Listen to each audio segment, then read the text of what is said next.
Television Network.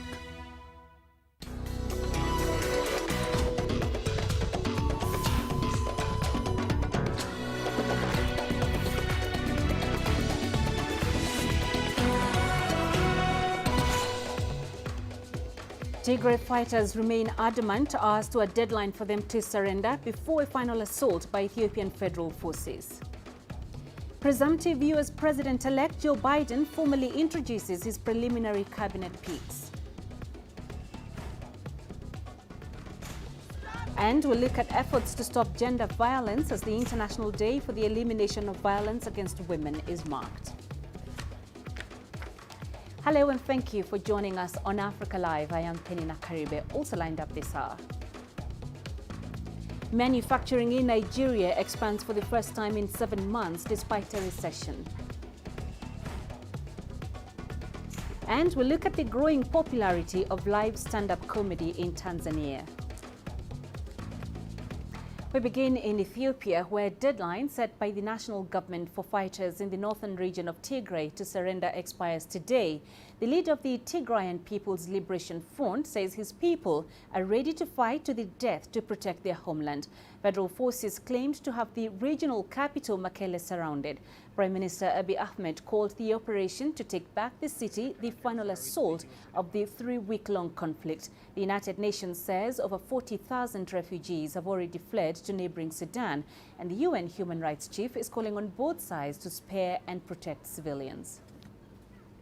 All right, CGTN's Girum Chala is following these developments. He joins us live now from Ethiopia's capital, Addis Ababa.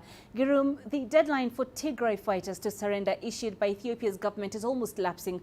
What is the latest on this, and how is the situation like in the Tigray region? Peninah, in the north, the Ethiopian infantry force, the mechanized forces and the air force itself are in high alert. We have heard that in several directions, the Tigray regional state capital, which is also a very strategic military location for them, is encircled. Tanks and other machine guns are pointed at that city at the moment. And the army is said to be waiting for the final call from its authorities to engage with the TPLF special force and militia in that city. So we know that the Tigray regional state in general terms at the moment is calmer than few days before or few weeks before, as the Ethiopian National Defense Force have controlled almost all of the locations in that city, several important cities as well, than the Mekelle city itself. So the 72 hours ultimatum, as you've said, is ending in the next few hours, and we are expecting that war might continue, and that is called the final offensive by the Ethiopian government. Girum, there are reports of mass graves being discovered in northern Ethiopia. What more can you tell us about this? Well, the finding of the death of 600 people, to be more specific, Peninah, it came out from a preliminary finding of the Ethiopian Human Rights Commission itself. According to the finding and the report, in the city of Maikanda, which is in the Tigray regional state, and after the Ethiopian National Defense Force retaliatory measures were taken, the Tigray regional state affiliated young men who are also armed have murdered people because of their ethnic backgrounds. According to the report, the killings made against ethnic Amharas and ethnic Agos now count to 600 people, and more can also be found because this is just a preliminary report, Peninah. So the killings are really hard to even imagine. According to this report, people were stabbed to death, people were strangled, people were shot to death, and their bodies were even dragged into several parts of that Maikandra city. So this is called perhaps a crime committed against humanity, and can even be called a crime, a war crime, according to the Ethiopian Human Rights Commission. So this is highly condemned by several organizations across the world, governments, and more specifically the Ethiopian government as well. So this is what we know, but this is just a preliminary report, and more can be coming out in the coming few days about this incident, Peninah. All right, Gurum, we appreciate that update. Thank you, Gurum Chala, live in Addis Ababa. And meanwhile, international concerns over the Ethiopian conflict have been rising. The Tigray People's Liberation Front is refusing to surrender, and the federal government is adamant that once the deadline expires, it will move in immediately and finish what it describes as a law enforcement mission. Meanwhile, authorities have made a final call to citizens in Tigray and those inside Mekelle city to cease their cooperation with the leadership there. The people of Tigray and the people of Mekelle now must understand that it's high time to say enough is enough, and then to save their lives, to save the city, to save the region, because the forces are actually known to hide their armaments and some of their instruments, to say they actually had in their control. In schools, universities, churches, and mosques, and in villages which are highly populated, because any attack on either of these targets would inflict larger damage either on sacred places or on the population. Given the facts that how they destroyed Aksum Airport, then we have enough reason to be afraid that they would do the same to derelict and also to destroy the sacred places of Mekelle. Around 8,000 Ethiopians in Kuba camp in eastern Sudan are in urgent need of aid. Many are fleeing the fighting in the Tigray region. Humanitarian agencies say the situation remains dire and are appealing for funds to bring urgent supplies to those in need. Tulisha Balala has more. Humanitarian agencies have been setting up in Kuba.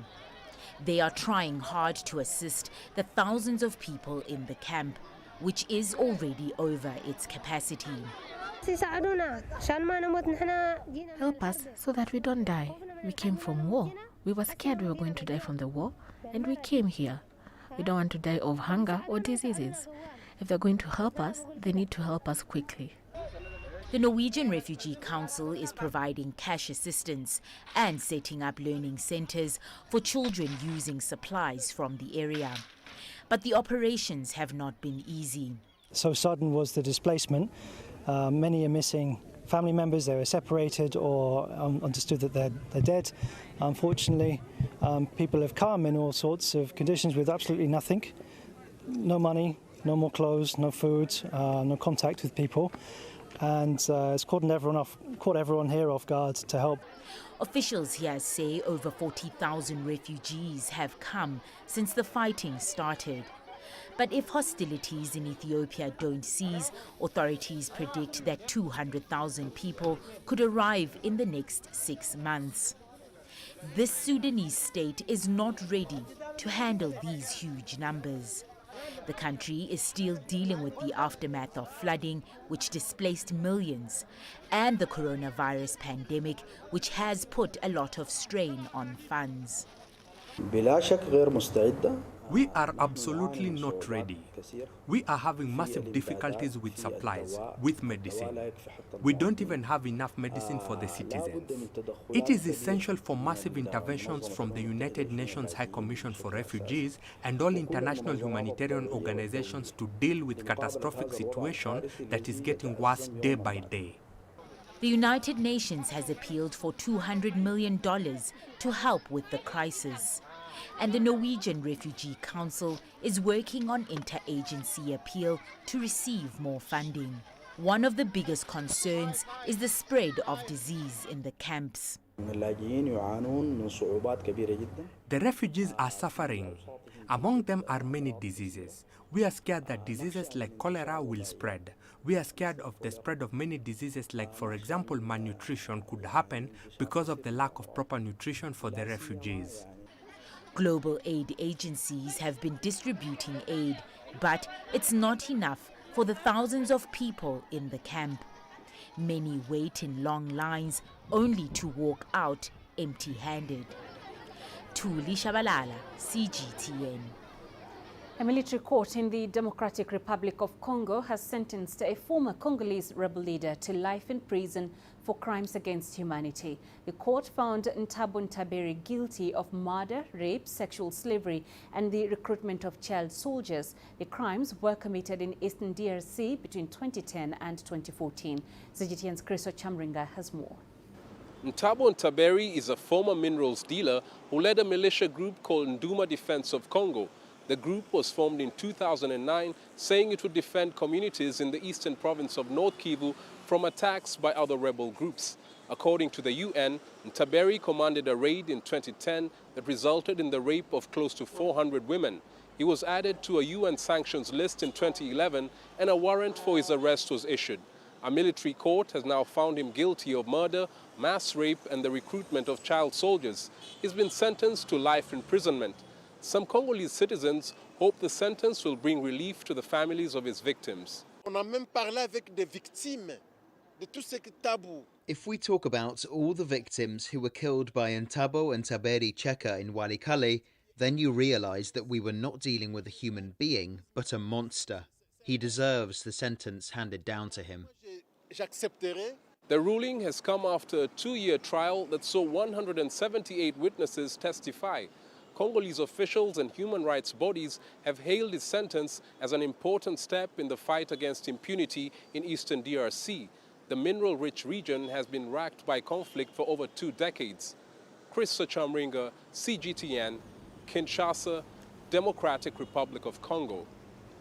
In the United States, presumptive President-elect Joe Biden has formally introduced his preliminary cabinet picks.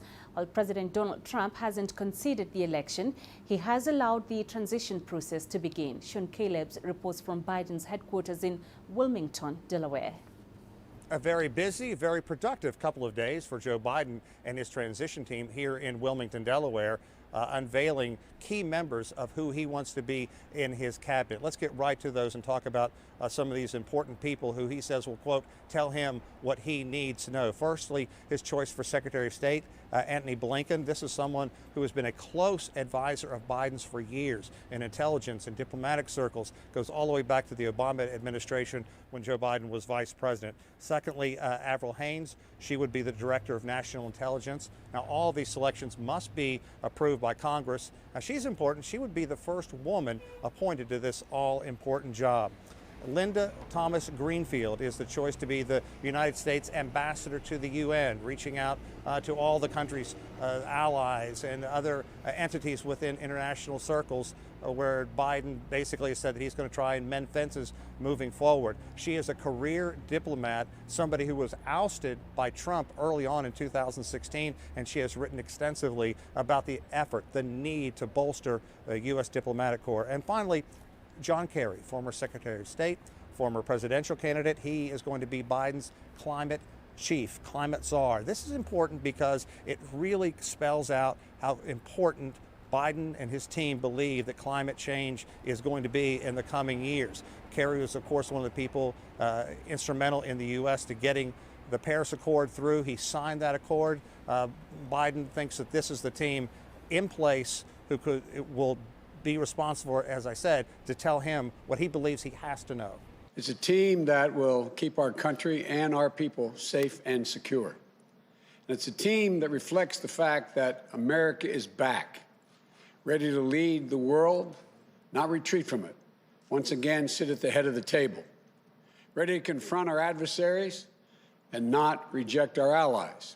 So how is Donald Trump reacting to all of this information? Well, he is digging in his heels. The General Services Administration yesterday cleared up the funds, took the formal step to initiate the transition team for Biden to begin moving to Washington, D.C.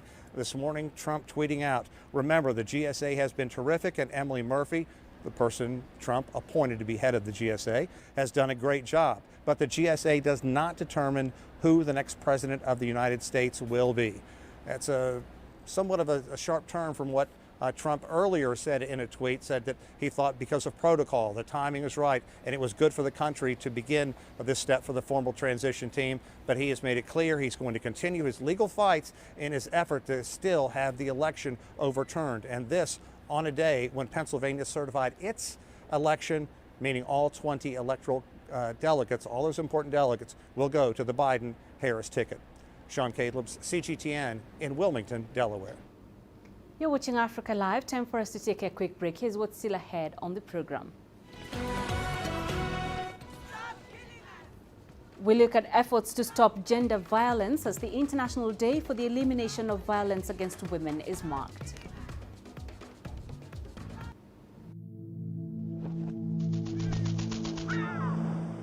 How will your world change today?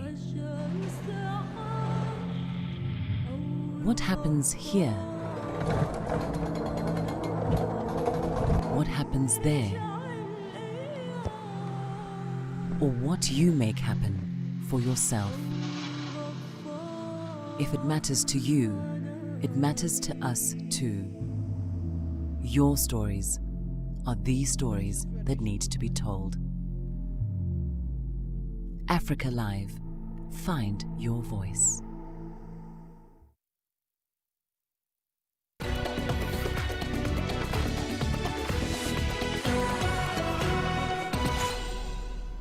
Today is the International Day for the Elimination of Violence Against Women. The UN says violence against women and girls is one of the most widespread, persistent and devastating human rights violations. Such violence remains largely unreported due to impunity, silence, stigma and shame surrounding it. And of all the harm done to females, much of it happens at home. Gender-based violence is on the rise amid the coronavirus pandemic. Lockdowns around the world means that many victims are trapped at home with their abusers. CGTN Africa has been taking a deeper look at the situation across the continent. Here's Lindy Mtongana with Jumbo Studio.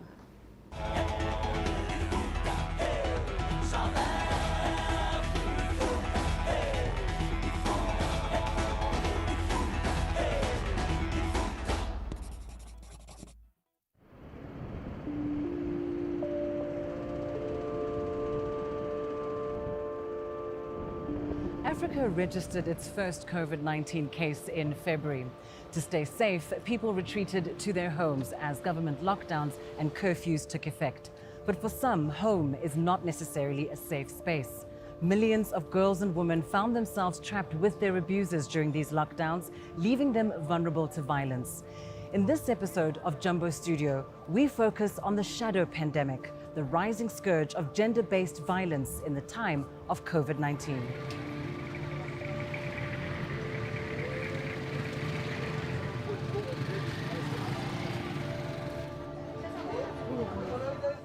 Gender-based violence is certainly not new, but as the coronavirus spread across the world, so too did violence against women. This led UN researchers to warn that an additional 15 million cases could be expected globally for every 3 months of lockdown. And from Turkey to the Philippines, the UK and Colombia, police and health service workers reported a rise in cases and emergency calls to national helplines. Here in Africa, the situation was no different. As the burden of economic stresses began to weigh on family members, tension in many households started to rise. The problems that underlying problems that may have been on ground before escalated, and couples tend to fight more, and domestic violence went on the rise. Thirdly, most of the justice sector, that is the system, were locked down too. So access to the police stations to report issues of gender-based violence, access to the courts were not available. Stop raping us! Stop molesting us! Stop killing us! Stop killing us! In just the first 3 weeks of lockdown, South Africa's national helpline received over 120,000 calls.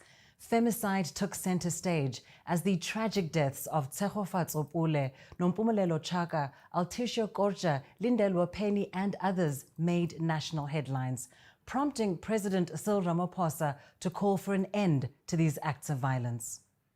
I am appalled at what is no less than a war that is being waged against the women and the children of our country. At a time when The coronavirus pandemic has left us all feeling vulnerable and uncertain. Violence is being unleashed on the women and children of our country with a brutality that defies any form of comprehension. Despite the president's impassioned plea, the situation on the ground is a stark reminder that more needs to be done. No means no. Long before the coronavirus pandemic, South Africa was already one of the most dangerous places in the world to be a woman. Over the years, protests have been held and policies have been drafted, yet little has changed. A woman is killed in the country every 3 hours.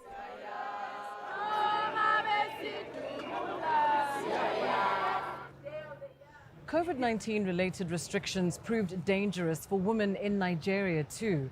According to data released by the International Growth Center, Sub-Saharan Africa's largest economy recorded a 149% increase in gender-based violence.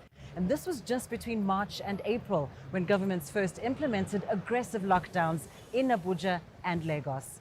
And it's not just physical violence that women were subjected to during these lockdowns.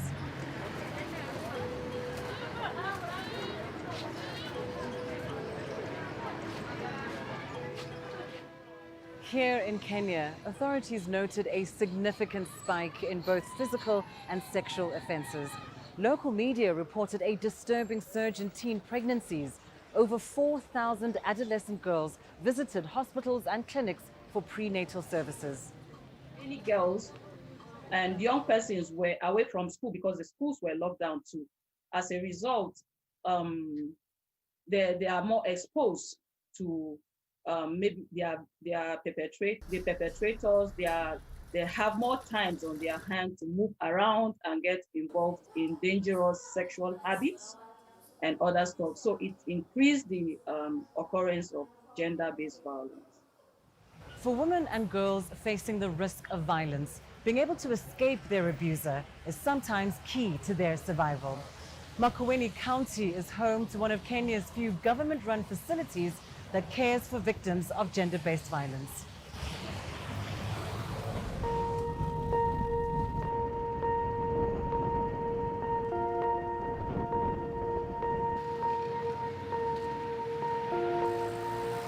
What effect does violence against women or against men do to our population? So what can we do to respond to that? And more so during the COVID-19 and the lockdown, because you're locking down and women are going to suffer in their own homes where we feel they are safe.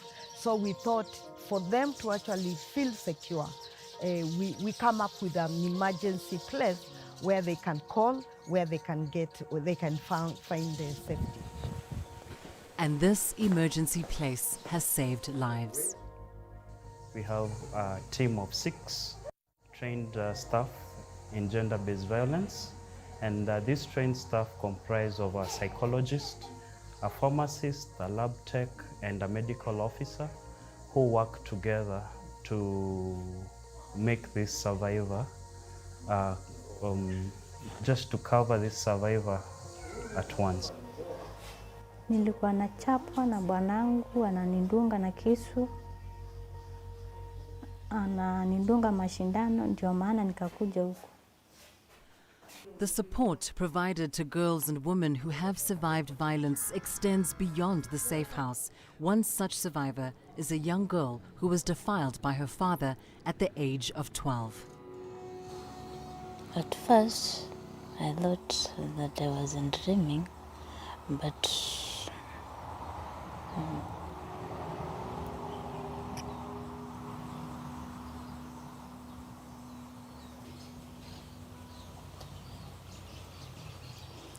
the movements kept on coming closer to where I was sleeping. So I just woke up. I lit the lamp. The first person to see was my father. The rape resulted in a pregnancy that then led to a fistula. a problem she lived with for 4 years before county officials were made aware of her case and stepped in to help. I'd like to tell my fellow children when they undergo under such situations, let them not give up. But there is always a time for everything, and they should always seek guidance from their trusted people. The alarming surge in gender-based violence in 2020 forces us to ask an important question. Why is this prevalent at all? The World Health Organization says 1 in 3 women will experience intimate partner violence or non-partner sexual violence in her lifetime. The United Nations Population Fund describes gender-based violence as a universal phenomenon, which includes physical, sexual, and emotional abuse. Female genital mutilation, child marriage, and human trafficking are also considered forms of violence against women.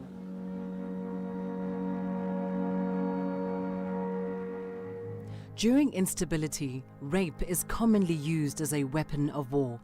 A 2-decade civil war in the Democratic Republic of Congo, which is driven by displacement over resources, has seen rape being weaponized. Girls as young as 12 years old are abducted and used as sex slaves. Somalia and northern Nigeria have been grappling with Al-Qaeda and ISIL-led insurgencies, which have used a distorted view of religion as a tool to unleash all manner of atrocities on the general public. Cases of women and even schoolgirls being abducted to be used as sex objects are rife. Gender-based violence is a human rights issue, and I am a human rights defender. I fight for rights for human beings. And it's not actually fair to have 50% of our population actually being violated, being marginalized, being looked down, and yet they are the ones that really carry the family. With increase of women participation in the political space and in the economic space, more women will be empowered. And if more women are empowered, they can influence policies, they can influence various change in norms in the society.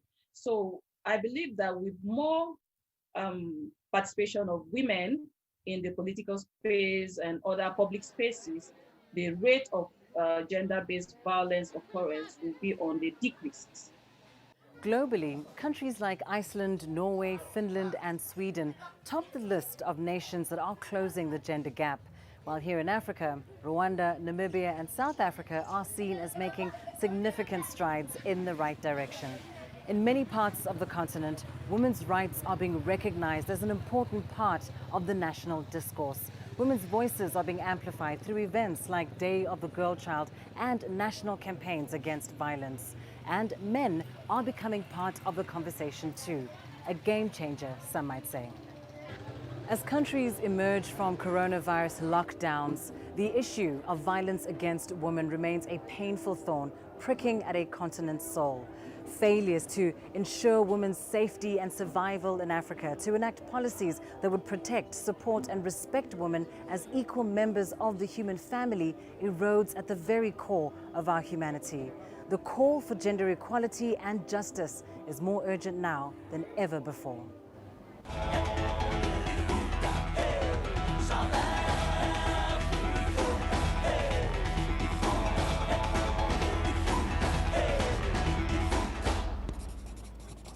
Zimbabwean authorities are concerned about COVID-19 infections in schools, which have reached 149. There are fears that lack of adequate testing could trigger a further spike. Farai Mwakutuya tells us more. One school has been shut down after 145 students and teachers tested positive for the coronavirus, and another where there are 10 suspected cases is being investigated amidst growing concerns that schools are not equipped to contain the pandemic. What is mainly behind it is, first of all, the lack of teachers at school. Teachers on strike, so there is no one to enforce COVID-19 prevention regulations. And secondly, the lack of support in terms of financial resources to implement the COVID-19 regulations. The Ministry of Health produced a very good document on ways to prevent COVID-19 and safe reopening of schools. On paper, the document is fine, everything there is okay, but that has not been supported financially with resources. Authorities have acknowledged some of the constraints. Deliveries are a bit slow of some of the PPEs, but they are being distributed. We are pleased with some of the schools, particularly the boarding schools, but obviously there are other schools where there's a bit of challenge here and there. It could be a water challenge, or it could be a resource challenge where they probably do not have face masks, enough or adequate face masks. And this is when parents chip in, they give their children face masks to come to school. Some think the return was premature. The threat is not over. We should have waited until the new year for children to go back to school and repeat the current academic year. The longer they stay in school, the greater the risk to them and others. What most schools are doing is simply testing temperatures when students arrive at school, which may be ineffective in detecting infection. And so therefore schools may be unknowingly spreading COVID-19. As we have seen with COVID-19, people whose immune system is strong, especially the young ones, they might get the mild form of infection. They'll just get very little to no symptoms at all. So the probability is higher that someone might get COVID-19 but develop very few symptoms, and they might not know that they have COVID-19 because testing is also limited. Zimbabwe is experiencing a resurgence in COVID-19 cases, which has led to calls for tightening of lockdown restrictions. Farai Mwakutuya, CGTN, Harare, Zimbabwe.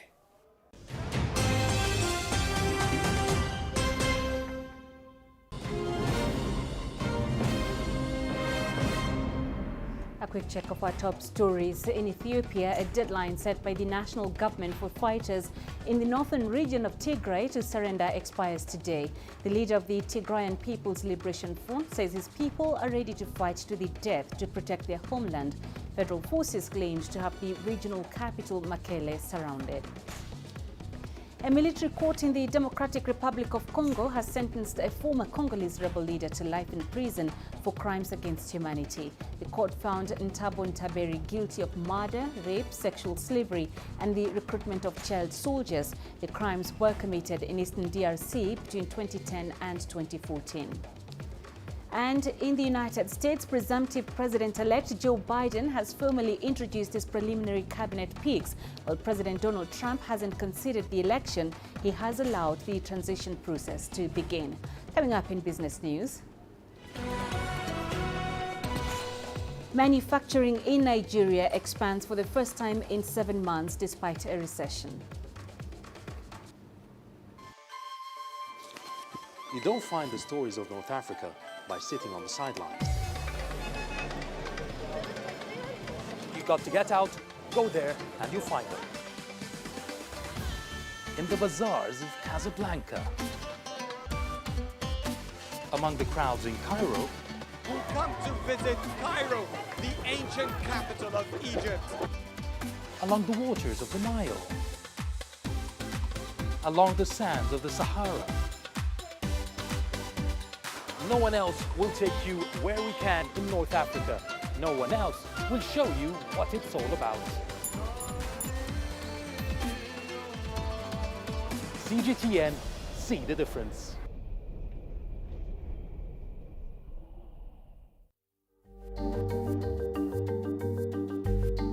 Africa Live. Find your voice.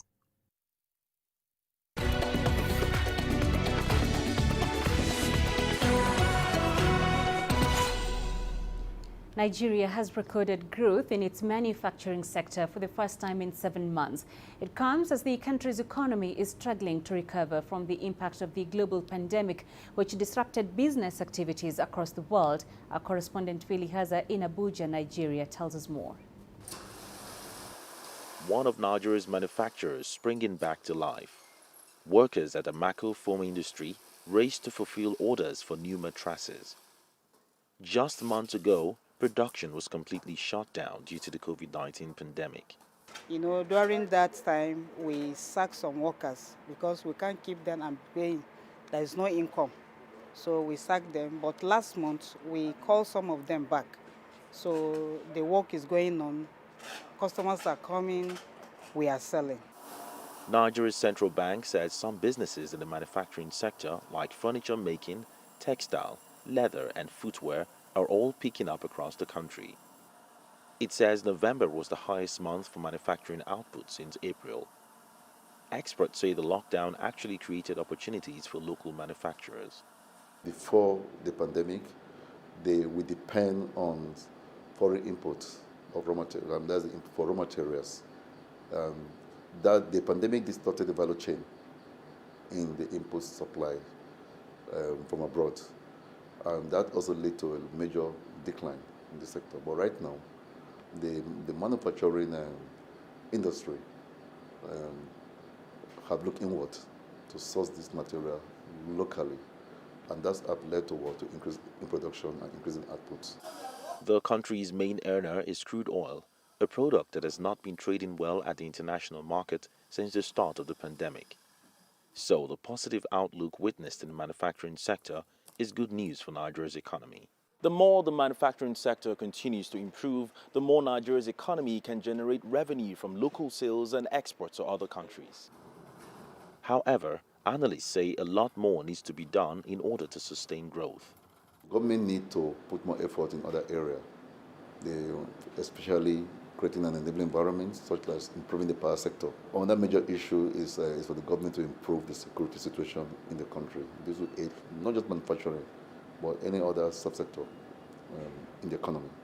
President Muhammadu Buhari says his administration will do its best to revamp the economy by boosting locally manufactured products. Manufacturers like Amako Foam hope that will cushion the blow from the coronavirus pandemic. Phil Ihaza, CGTN, Abuja. Fitch and Moody's have downgraded South Africa's long-term foreign and local currency debt, while both said they were maintaining a negative outlook. S&P, on the other hand, affirmed South Africa's long-term foreign and local currency debt ratings at BB negative and BB. The agency maintained a stable outlook. Angela Kupler has more. The two downgrades came as a bit of a surprise to several analysts, but the main opposition political party wasn't shocked. I think the downgrade decision was a clear vote of no confidence in the government's reform agenda and the progress thereof.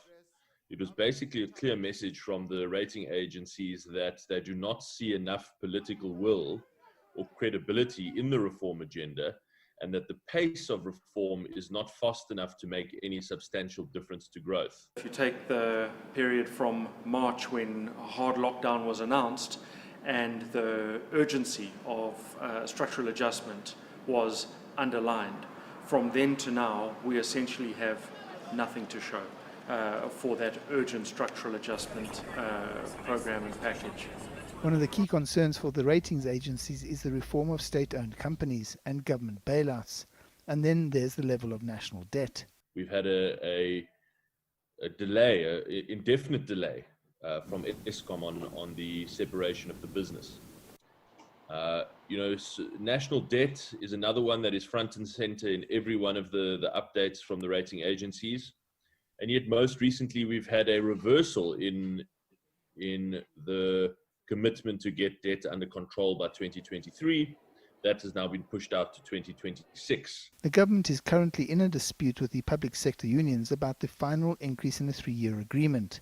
But the DA suggests there's another solution to cutting the public sector wage bill. And we have shown in detail how you could achieve all of the cuts that you need, roughly 180 billion rand, simply by focusing on those salaried managers earning more than 1.5 million rand, of which there are 39,000, by the way. The country's president has called for implementation, and that call has been echoed by the ratings agencies. The urging of the ratings agencies is demonstrate delivery. And I think that's what we have to look for. We don't need more policy promises or better policies. We've got good policies in place. We now need that delivery. Analysts suggest that it could take up to a decade for South Africa to dig itself out of this current hole that it finds itself in. Hopefully it'll happen sooner rather than later. I'm Angelo Coppola for CGTN in Johannesburg, South Africa.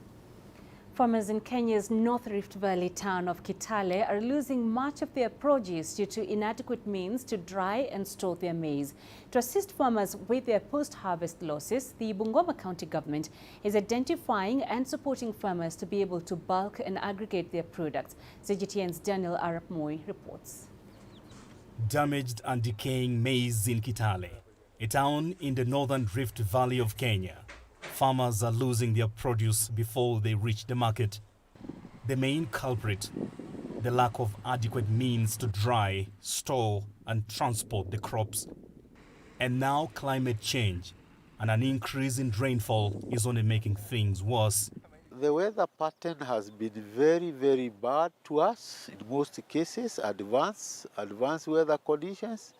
When we have a lot of rains, we end up with a lot of poor quality maize after harvesting. Even when we are producing the maize, it's also not very good. Maize farmers are particularly battling with heavy rainfall. Traditional storage shelters like this, which many farmers usually rely on, are no match for the heavy rain. This is because of too much rain, as you can see. Too much rain when stocking, it causes them to rot, and when they rot, even those that have not rotten, the water gets inside the stocks, and when they get inside, it causes aflatoxin. That's why most of our maize cannot go to the cereal board. Aflatoxin, a type of toxin produced by fungus that clings onto crops, can lead to acute poisoning that can be life-threatening, usually through damage to the liver. To help farmers with the post-harvest crop losses, the Bungoma County Minister for Agriculture says there is need to extend support to farmers to help them adapt to modern farming methods. What needs to be done for us to feed our people? One, we must invest in modern input production system. Number two, we must support our farmers to be able to go back to the farm and produce food competitively. Number three, we must sort out value chain and supply chain challenges and inefficiencies. Number four, we must identify and support farmers to be able to bulk and aggregate their food products. Number five, we must sort out issues around marketing. Let farmers be able to access structured markets, well-organized markets, that people can be able to be paid based on the premium. Improved storage facilities are expected to help farmers minimize losses and improve their incomes. Daniel Arap Moi, CGTN, Kitale, Kenya. You're watching Africa Live. Let's take a quick break. Coming up, we look at the growing popularity of live stand-up comedy in Tanzania.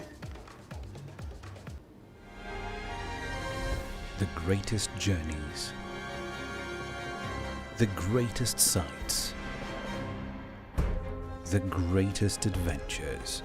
Here in Kanata, this weir allows the locals to walk on water. We're far more than just TV news. We're your passport to the wonders of Africa.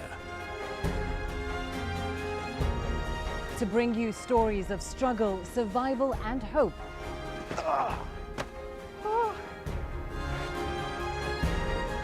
So let's explore.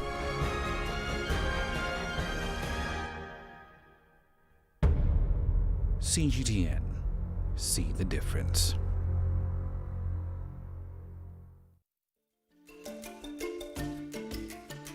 Africa Live.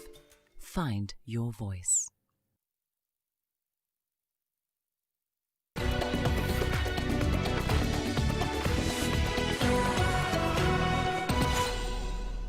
At least 4 migrants have died after a boat carrying them capsized off the northern coast of the Spanish island of Lanzarote. Emergency services say the boat smashed into the rocks on Tuesday evening. There were around 35 people on board the vessel. 28 migrants from North Africa were rescued, but 14 people are still missing. In a related but positive development, a migrant who endured the treacherous voyage from Senegal is now working as a nurse in Spain. Here's CGTN's Joy Kiruki with that report. Baye Babacar Diouf, a 33-year-old Senegalese, now works in a Spanish hospital caring for COVID-19 patients. His 10 European shores entailed a 4,500-kilometer trip across the Mediterranean. He embarked on a search for a better life 15 years ago. Encounter with caring Red Cross staff inspired him to pursue a nursing career, a feat he recently achieved with the help of a Spanish family. The satisfaction I feel first about the fact that I have made my dream come true of being a nurse and then doing my work daily, doing the work that I like, and then seeing that also through our hands pass people who have been able to recover. This gives me a lot of strength. Diouf's aspirations, though, haven't stopped here. What I would like in the future is to be able to expand my knowledge, study medicine, but with the aim of being able to work it in my home country, in Senegal, and offer those services to those people who need it most. Diouf's fortunes changed when he met Juan Gil, whom he now refers to as his father. Diouf was cleaning dishes at a bar. Gil needed some refurbishing work done at his home. Soon, Diouf became a regular visitor at Gil's home. Gil's mother had died recently and his daughter had moved out. As my daughter said when I told her that Maya was lucky, we were the lucky ones with him. Well, the thing is, I told him, and it's been a while, I'll adopt you and that's it. I said, let's look into it and how we can do it, and I adopted him. The stability has enabled Diouf repay his debts and send some money home to his relatives. He has also been able to register an NGO, Sunugaal, which means Our Fishing Boat, and aims to offer youth in Senegal an education. It is true that all this migration journey that I have had to go through, I don't wish it on anyone because it is quite difficult and complicated. Now I am where I am, but I wish that all or most of us could have the same opportunities that I have had. I'm not telling you that we have to be a nurse, but achieve your dreams and this life project that you have planned, that you achieve it in the best way possible, because migration is not easy. Diouf is now calling on young people thinking of migrating to Europe to think twice before possibly paying the ultimate price of drowning at sea. Joy Kiruki Juma, CGTN. Tanzania's nightclubs and bars are proving fertile ground for a growing number of live stand-up comedians, some of whom say they now have global aspirations. Live comedy's growing popularity in Dar es Salaam especially has led to an explosion of performers over the past few years, as CGTN's Daniel Kejo reports. Maxwell Machange swapped a life in the bush as a tour guide to cracking ribs as a stand-up comedian in Tanzania's cities. He says perceptions that comedy isn't a serious career are gradually changing, and his career switch is paying off. You don't have to be weirdly dressed to do comedy. You can look smart but still be a comedian. And a stand-up comedian has to be someone who studies a lot, reads materials, is updated on trends. Not just a comedian, we read and study. We watch the news and are updated. It's an intellectual thing too. The stand-up comedy scene has grown significantly over the last 3 years. 5 years ago, there was just one well-known comedian, Evans Bukuku. But now, Dar es Salaam alone boasts about 100. Maxwell has his own regular gig called the Night of Laughter, but is also part of an ensemble called Watubaki. And the 10-member crew is now taking Dar es Salaam by storm despite the challenges. We're in the investment phase where you put in a lot and you don't really see much in return because we have to grow the market. It's always about the market. Who can buy? Who's watching you, you know? So if you cannot, you might have a good idea, you know, you might be doing good things, but if there is no market for that, you're not going to expect sponsors and stuff because at the end of the day, it's business. Tanzanian comedy pioneers like Evans Bukuku from Punchline Koi Mzungu from Chekatu and others have inspired a recent wave of upcoming comedians. Christina Rogat is proud to be one of a handful of female comedians. It's because most are afraid of being embarrassed. They think they won't be funny. Maybe men would find me weird. They should stop being scared and just try. This stuff is beneficial and really nice. Along with a live event, Watubaki has partnered with TV stations and other platforms in a bid to grow, and they're hoping the industry will only grow in strength. As stand-up comedy continues to see a steady rise in Tanzania, many comedians in the country have an eye to reach a bigger audience. Platforms like this are trying to pave the way for raw talents to expand first into East Africa and then to the rest of the world. Daniel Kijo, CGTN, Dar es Salaam. And coming up in sports, we look at the highs and lows of banned African football chief Ahmad Ahmad.